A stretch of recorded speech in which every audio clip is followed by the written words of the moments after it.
حضرت عیسیٰ، یہ چند انبیاء اکرام ہیں جن کے واقعات کو کچھ تفصیل سے بیان کیا گیا، ورنہ دیگر انبیاء کے واقعات کو تفصیل سے نہیں بیان کیا گیا۔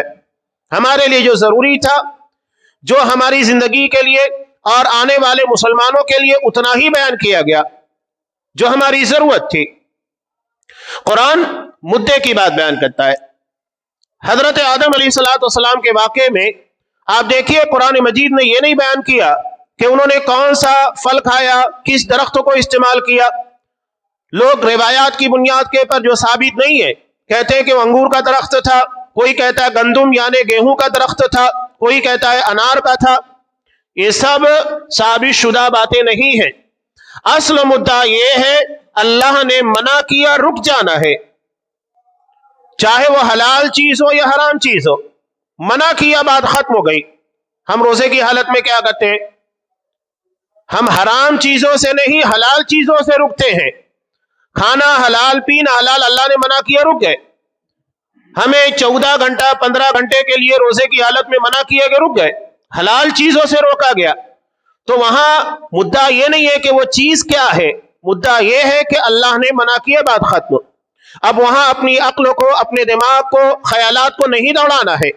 اللہ نے منع کر دیا، اصل چیز یہی ہے کہ اللہ کا حکم کیا ہے اور اللہ کا منع کیا ہوا معاملہ کیا ہے، منہیات کیا ہے جس سے اللہ نے منع کیا، ختم ہو جاتی ہے بات، اس کے آگے بات نہیں چلتی ہے۔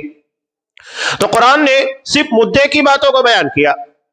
اب یہاں ہمارا جو موضوع ہے حضرت عیسیٰ علیہ السلام کی زندگی سے متعلق، ان کی زندگی کے بہت سارے گوشے ہیں۔ میں اختصار کے ساتھ انشاءاللہ کوشش کروں گا کہ وہ باتیں آپ کے سامنے آ جائیں۔ آپ قرآن مجید کا مطالعہ کیجئے، بہت تفصیل کے ساتھ ان چیزوں کو قرآن مجید کی مختلف صورتوں میں، سورہ آل عمران کے اندر جو خاص طور سے انہی کے خاندان سے متعلق ہے۔ آل عمران یہ حضرت عیسیٰ علیہ السلام کا خاندان ہے، اس لیے کہ عمران حضرت عیسیٰ علیہ السلام کے نانا تھے۔ حضرت مریم ان کی ماں ہے اور حضرت مریم کے والد حضرت عمران تھے، تو اسی بنیاد پر رکھا گیا ہے آل عمران، عمران کا خانوادہ۔ آل کا مطلب ہوتا ہے فالوور، خاندان والے، ماننے والے، جیسا کہ آل فرعون ہے، یعنی فرعون کے ماننے والے، فرعون کے خانوادے اور اس کے پیروکار۔ اسی طرح ہے آل عمران، یعنی حضرت عمران کے فالوور، ان کے خاندان والے، ان سے تعلق رکھنے والے۔ سب سے پہلی چیز جو یہاں پر بیان کرنا ہے وہ ہے حضرت عیسیٰ علیہ السلام کی ولادت۔ ان کی ولادت معجزانہ ہے۔ معجزے کا مطلب ہوتا ہے جو عام انسانی زندگی میں نہیں ہوتا۔ عام انسانی زندگی میں کبھی ایسا نہیں ہوتا ہے کہ کسی مرد کو بچہ ہو جائے، نہیں ہوتا، لیکن معجزے کے طور پر ایسا ہو سکتا ہے، ہوا۔ حضرت آدم علیہ السلام کی بائیں فصلی سے کس کو پیدا کیا گیا؟ مائی حوا کو۔ حوا کا مطلب ہی ہوتا ہے جسے زندہ سے پیدا کیا گیا ہے۔ حضرت آدم کی بائیں فصلی سے، یعنی ایک مرد سے ولادت ہوئی، حضرت حوا کو پیدا کیا گیا۔ تو یہ معجزہ ہے، ورنہ عام زندگی کے اندر ایسا نہیں ہوتا ہے۔ اور اسی کے خلاف، یعنی بغیر مرد کے عورت کو بچہ پیدا ہونا، یہ بھی معجزہ ہے۔ اور یہی معجزہ حضرت عیسیٰ علیہ السلام کی زندگی کا ہے کہ بغیر باپ کے اللہ نے ان کو پیدا کیا۔ سورہ مریم کے ابتدا میں ان چیزوں کا تذکرہ ہے۔ قرآن مجید نے سب سے پہلے تمہیدی طور پر حضرت زکریا کا تذکرہ کیا۔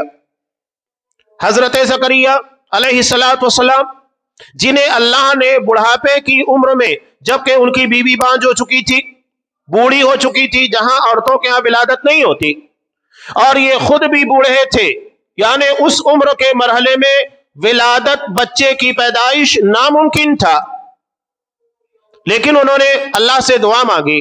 بہت پیاری چیز ہے، آپ اپنی دعا کے حصے میں حضرت زکریا علیہ السلام کے اس جملے کو شامل کیجئے۔ انہوں نے اللہ سے دعا مانگتے ہوئے کیا کہا تھا؟ وَلَمْ أَكُنْ بِدُعَائِكَ رَبِّ شَقِيًّا، کہ اے میرے پروردگار، میں تجھ سے دعا کر کے کبھی نامراد نہیں ہوا۔